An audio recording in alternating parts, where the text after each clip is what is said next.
এই ব্যবসায় যথেষ্ট সুখ্যাতি ইতিমধ্যে অর্জন করেছে। সুতরাং এই কমিউনিটিটাকে আমি শুধু হিন্দু সম্প্রদায়ের কমিউনিটি হিসাবেই দেখি না। এই সমাজে আপনারা বসবাস করতেছেন, সবাই মিলে আমরা বাংলাদেশি, হিন্দু, বৌদ্ধ, খ্রিস্টান, মুসলমান, আমরা সবাই মিলে এই সমাজটাকে আলোকিত করব, এই সমাজটাকে বদনামের হাত থেকে রক্ষা করব। যেটি গত 16-17 বছরে হয়েছিল সেখান থেকে আমাদেরকে বের হয়ে আসতে হবে।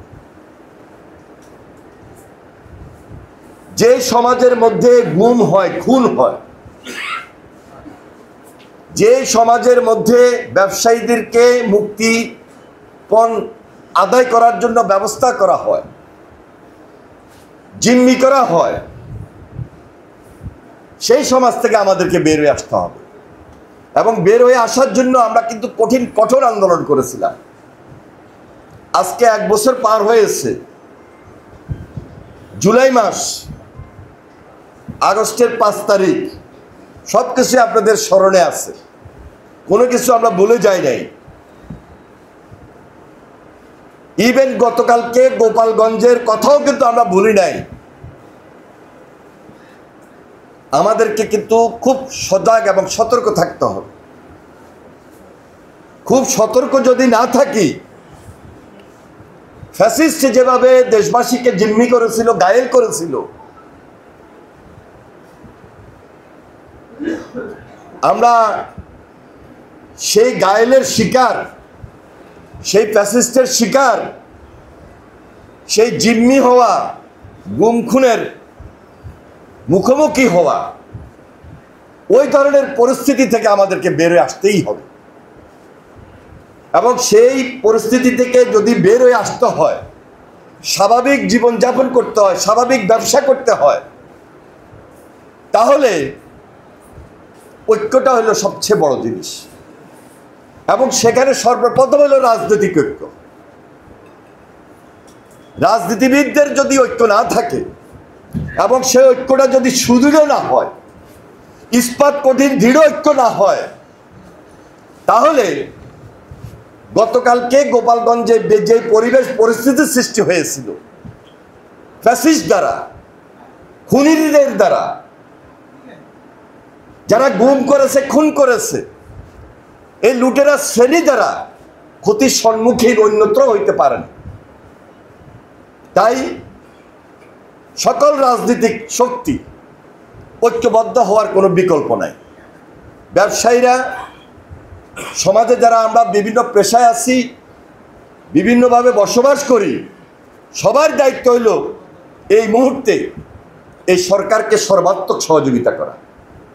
এই সরকার কোনো ব্যক্তির সরকার নয়, এই সরকার কোনো দলের সরকার নয়, এই সরকার আমাদের দেশের আন্দোলনের ফসল। এই সরকার জনগণের সরকার, আমাদের সবার সরকার। প্রত্যাশা থাকবে, দাবিও বেশি থাকবে। যেহেতু 1 বছর পার হয়েছে, সুতরাং দাবির পরিমাণ এত বেশি বৃদ্ধি পেয়েছে। আমরা জানি হয়তো সব কিছুই একসঙ্গে করতে পারবেন না, কিন্তু আইন শৃঙ্খলা অবনতি যেন না হয়। আইন শৃঙ্খলা আমার কাছে প্রায়োরিটি। আমি স্বাভাবিক জীবন চাই, স্বাভাবিকভাবে চলাফেরা করতে চাই, স্বাভাবিকভাবে বসবাস করতে চাই, স্বাভাবিক রাজনীতি করতে চাই।